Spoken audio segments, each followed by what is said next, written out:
At tayo nagbabalik para pag-usapan ang isang babaeng pumasok sa freezer sa Alpha Mart. Mga tol, ewan ko kung anong pumasok sa isip ng babaeng to at pumasok sa freezer. Sa dinami-dami ng papasokin ng babaeng to, but sa freezer pa ng isang sikat na mart, delikado to mga tol. Okay, eto. Papakita ko na sa inyo. Ayan siya. At ipi-play natin ng konti.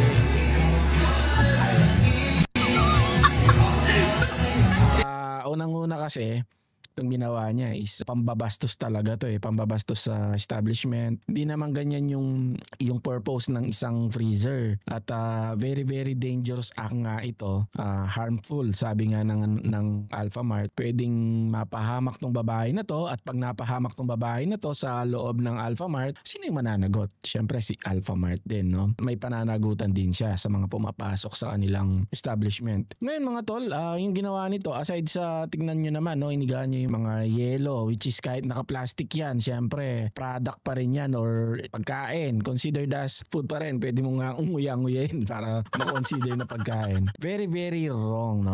Alam naman natin yan. At naglabas na nga rin ng statement si Alpha Mart nang sabi ay, "This is to address the video and photo circulating on social media that depict the unauthorized and harmful use of our store equipment." Delikado talaga yung ginawa niya. Delikado, pwedeng mapahamak siya doon, tapos mapahamak yung yung establishment na to. Alpha Mart takes this very seriously, which is dapat talaga, kasi baka ulitin lang ng iba kung di mo siseryosoin yan. Baka gawin pang freezer challenge, no? Di magandang challenge. And we have launched a thorough investigation into the matter. Please understand that we are compelled to pursue legal action. Ayan, mali legal action ka na dahil sa ginawa mo. Okay, against those responsible for the improper use of our store equipment. This also extends to any other individuals who may imitate or adopt similar behavior. Yan yung sinasabi ko Baka kasi gayahin ng iba. Pagka pinakita mo, ganun lang naman pwede naman patawarin. Hindi, baka gayahin nga, no? Hindi magandang act. As it is crucial for us to protect our company's brands and reputation.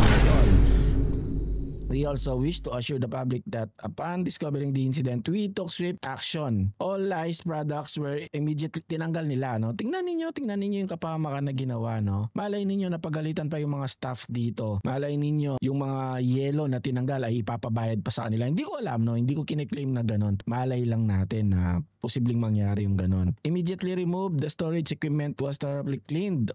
Nilinis pa. Nagbigay ka pa ng karagdagang trabaho, no? Baka sabihin mo niyan na at least ako nakapagbibigay ng trabaho. Hindi ganun.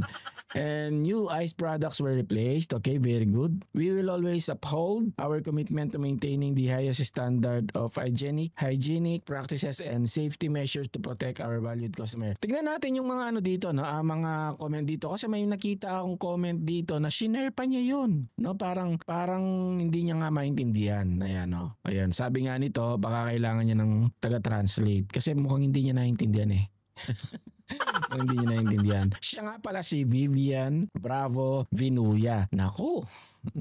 Ayan siya. Aray, tumama yung ayan siya, taga Camba High School, Arayat, Pampanga. At tingnan natin yung mga videos niya, no? At dito, kung mapapansin natin yung mga videos niya, hindi rin naman basta-basta normal din na galawan, no? Tingnan niyo yung pinagagawa niya dito. Ayan, no? Tingnan niyo.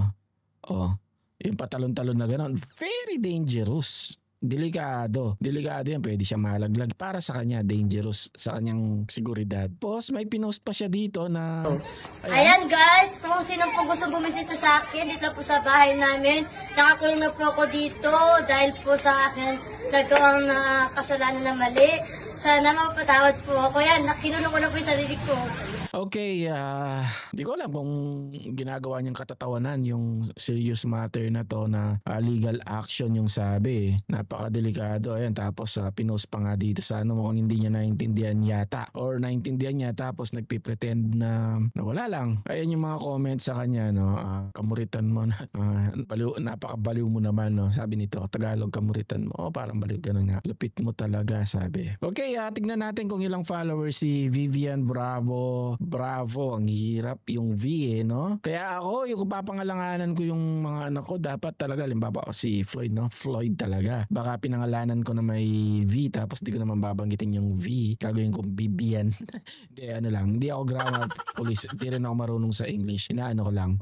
Nahirapan kasi ako. Vivian Bravo Vinuya. Ang hirap. Ayan siya. Tapos may TikTok account din siya.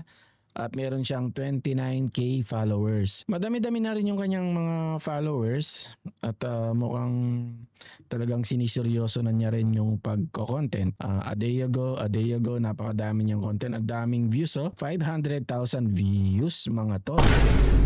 Tapos ito, meron siyang 100,000 views. May mga galit. 100,000 views. Madami yung mga views niya actually. 81,000 views, 69,000, 60,000. Ang dami niyang views ha. Ito, 53. Kailan ba yun nangyari? 4 days ago. Madami yung mga views niya. Sa totoo lang, ang dami. 36. Wala man siyang wala man siyang yung below 10k. Ito, kakasabi ko lang. Mukhang dito na siya nagsimulang sumikat. Ayan, pinapanood-nood na siya. Yun yung mga dating niyang mga content. Ayan, may mga videos na ganito, mga pa-sexy videos, at kumakanta. Yan yung mga content niya mga tol. Ewan ko kung anong mangyayari dito, kung matutuloy yung demanda ng Alphamart. Sa akin, para sa akin lang, no? Para sa akin lang to mga tol. Mga ganitong klaseng gawain, lalo na nakita natin na mukhang pinagtitripan pa niya, no? Dito. Di ko alam kung anong pakay niya dito, kung anong ginawa niya dito. Kasi a day ago, kailan ba pinost nung Alphamart yung notice nila? Bali, pinost ng Alphamart to nung June 20, tapos ito a day ago pa lang to. Bali, ito yung latest video niya. Parang pinagkakatuwaan pa niya. So, siguro magandang mabigyan din ng leksyon to. Either yun na may tuloy yung kaso or makausap siya ng maayos at may nakikita nga ako na mga naglalabasan na may reward daw sa kanya. Hindi ko sure no kung totoo yun na may ganun nga na may pa-reward na 800,000 yung nakita ko eh. Kung 800,000 yun at legit, grabe naman. Ayan no, litaw na yung ano niya eh. Public naman to eh. Public naman. So okay lang natin na ipakita kasi siya mismo ay nilagay niya publicly itong mga info niya. Ayan, may number pa nga, tapos Arayat Pampanga, at may mga kaibigan siya. Malamang sa malamang meron sa mga kaibigan nito na kung totoo yung 800,000 ay tatraido rin siya mga tol.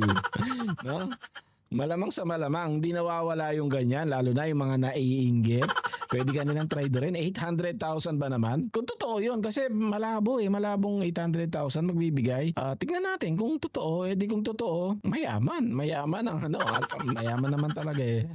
Kung kasalanan ang manampal, pwes patawarin mo ko, Vivian. Ito yung mga comment, no? Magbasa tayo. Dapat ban sa lahat ng Alphamart branches and file legal charges such as damage to property. Yun nga yung ginagawa nila ngayon. Please take immediate legal action para wala nang gumaya or yun nga yung isang point. Maganda talaga na yung mga ganitong klaseng content creator na gagawin ng lahat kahit mali ay natutuldukan para wala nang gumaya. No, hindi porke tandaan niyo mga content creators. Hindi porke may mga followers na kayo, natutuwa yung mga followers ninyo, may camera kayo na pwede ninyong buksan at itutok kung saan anytime na gustuin ninyo, ay pwede na yung ganon. May mga bagay na pwede tayong mapahamak sa kaka-video natin, kaka-content natin na hindi natin nare-realize na pwede pala natin ikapahamak. Example nito, kunwari lang pero I think hindi gagawin ng Oakley to. So example nito, itong video ko na to, litaw ang logo ni Oakley. Pagka naging 1 billion to, dumami yung kita, well, meron siyang choice para i-claim na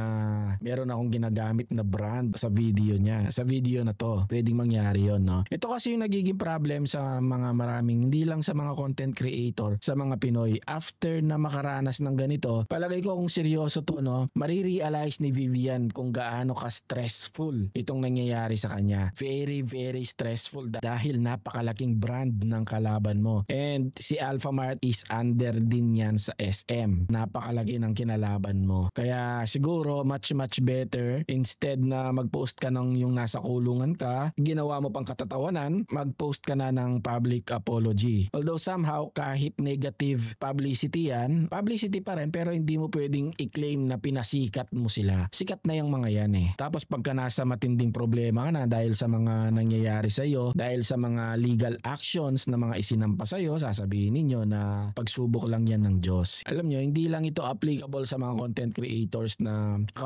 nakapag-screwed up na sila at delikado na yung lagay nila ay sasabihin nila ay pagsubok lang yan ng Diyos. Hindi ganon, no? Ikaw yung gumawa ng problema mo. So, wag natin idamay yung Diyos na sinusubukan lang tayo dahil sa problemang ginawa mo. Although, may mga bagay talaga siyang inaalaw para matuto tayo at tumibay tayo. May mga inaalaw siya dahil nandyan na yung mga rules niya eh. Pagka ginawa mo tong A na to, mangyayari tong B na to. Dahil ginawa mo yon at rules niya yon, so magiging allowed talaga yon. Magkakaroon lang talaga ng divine intervention pagka meron siyang mas matinding plano para sa'yo. Since nilabag mo yung batas na nandyan na, pagka ginawa mo si A, mangyayari itong B. Pagka ginawa mo tong B, mangyayari itong C. Ginawa mo pa rin. Then, ikaw yung pumili ng choice na yon, ikaw yung gumawa na yon, tapos bigla mong sasabihin na pagsubok lang yan ng Diyos. Hindi ganon, no? Hindi ganon gumagana ang batas sa mundo at batas ng Diyos. Hindi ganon. So, yung lesson natin dito is maging mapagmasid tayo, maging sensitive tayo sa mga kino-content natin. Ano ba yung magiging epekto nito sa'yo pagka in-upload mo? Ano ba yung posibleng maging damage sa mga involved pagka in-upload mo? Mag-iingat tayo sa mga kino-content natin. Hindi porke meron tayong camera, hindi porke malaya tayong nailalabas ang ating camera, anywhere, anytime, ay hindi na tayo magiging maingat sa ating mga pinaggagawa. Mas magandang sumikat ka sa kabutihan kaysa sa